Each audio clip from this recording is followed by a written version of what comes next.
Assalamualaikum warahmatullahi wabarakatuh.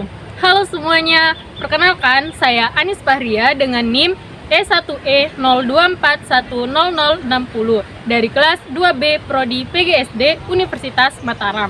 Kali ini saya akan menceritakan sebuah cerita rakyat Sumbawa yang berjudul Batu Nong.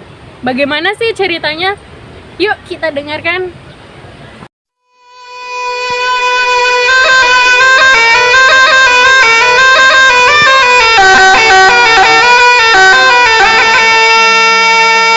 Pada zaman dahulu, di Desa Lekong, Kecamatan Alas, Kabupaten Sumbawa, terdapat sebuah batu besar, tinggi, bundar, bagian atasnya datar. Batu itu menggantung pada tebing bukit yang tinggi dekat Sungai Lekong. Dari atas batu itu, orang dengan leluasa dapat melihat ke bawah. Itulah sebabnya disebut Batu Nong. Kata nong dalam bahasa Sumbawa berarti melihat ke bawah dari atas. Jika batu nong itu dilihat dari kejauhan, kedudukannya sangat genting. Kalau ada getaran sedikit saja, rasa-rasanya batu itu pasti akan runtuh. Dalam kenyataannya, telah beratus-ratus tahun batu itu tetap tidak bergeming.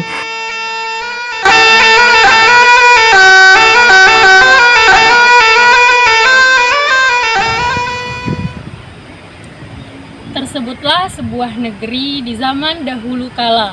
Negeri itu terkenal aman, damai, dan makmur.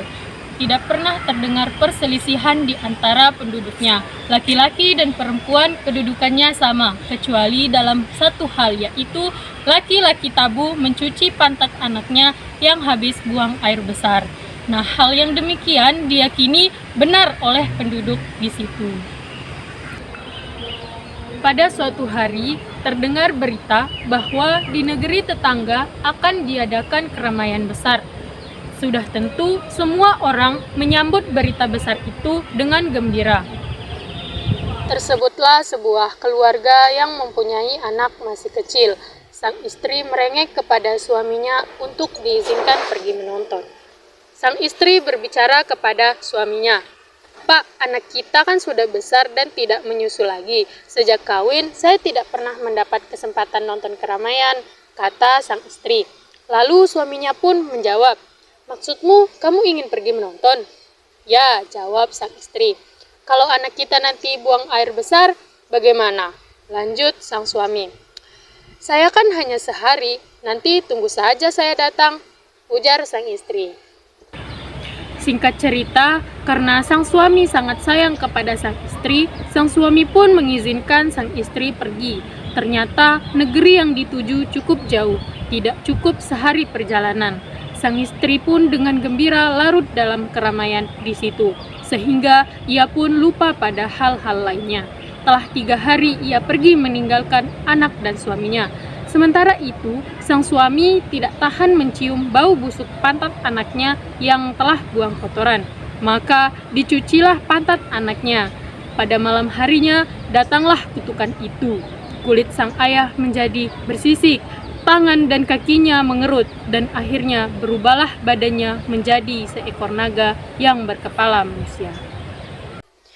Alkisah, sang istri setelah puas menonton keramaian, pulanglah ia bersama teman-teman sekampungnya.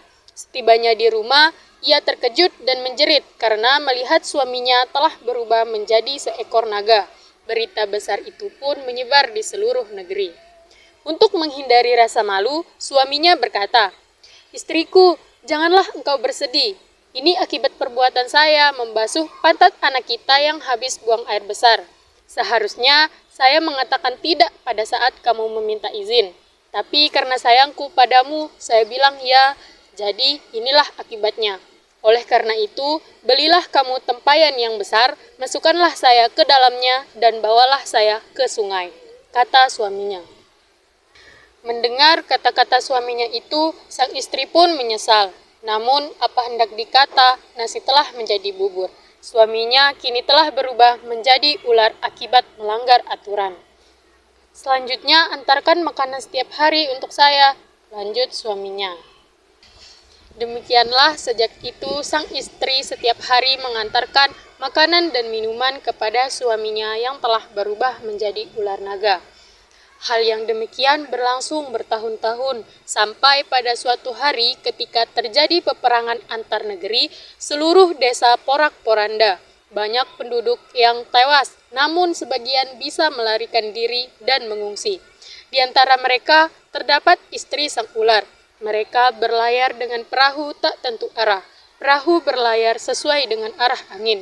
Ketika mereka telah berhari-hari berlayar, pada suatu hari, para pengungsi melihat tempayan besar mengikutinya. Ternyata tempayan itu adalah tempayan yang berisi ular. Tempayan itu mengikuti terus kemana perahu itu pergi. Akhirnya perahu itu berhenti di suatu tempat di muara Sungai Lekong di Sumbawa bagian barat. Anehnya, tempayan itu pun ikut berlabuh di dekat perahu mereka. Para pengungsi kemudian membuat pemukiman di darat.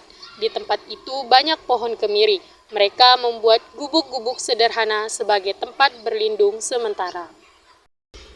Pada suatu malam, ketika juragan perahu pergi ke sungai ingin buang air besar, ia terkejut karena di tepi sungai itu terdapat sebuah batu besar yang menghalangi aliran air sungai. Setelah dia mati, ternyata itu adalah tempayan yang berisi ular tadi. Dari dalam tempayan terdengar suara, "Saya tidak cocok di sini, pindahkanlah saya ke tebing di bukit itu." Tak lama kemudian, tempayan itu terangkat ke atas dan menempel pada tebing di bukit dekat pemukiman para pengungsi tersebut. Juragan terheran-heran melihat peristiwa tersebut. Ia semakin heran ketika melihat tempayan itu kini telah berubah menjadi sebuah batu yang besar. Pada pagi harinya, juragan menceritakan pengalamannya yang luar biasa itu. Kemudian, para pengungsi itu beramai-ramai naik ke atas bukit dan berdiri di atas batu besar itu. Mereka dapat melihat ke bawah dengan leluasa. Lalu batu itu dinamakan Batu Nong. Desa yang mereka bangun diberi nama Desa Lekong karena di situ banyak pohon kemiri. Dalam bahasa Sumbawa, buah kemiri yang sudah digoreng sangan untuk bumbu masak dinamakan lekong. Sampai sekarang, para suami orang Lekong tidak berani mencuci pantat anaknya yang buang air besar.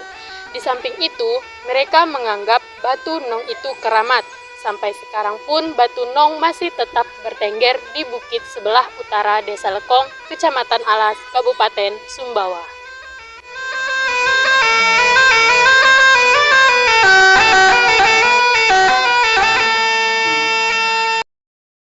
Begitulah cerita tentang legenda Batu Nong.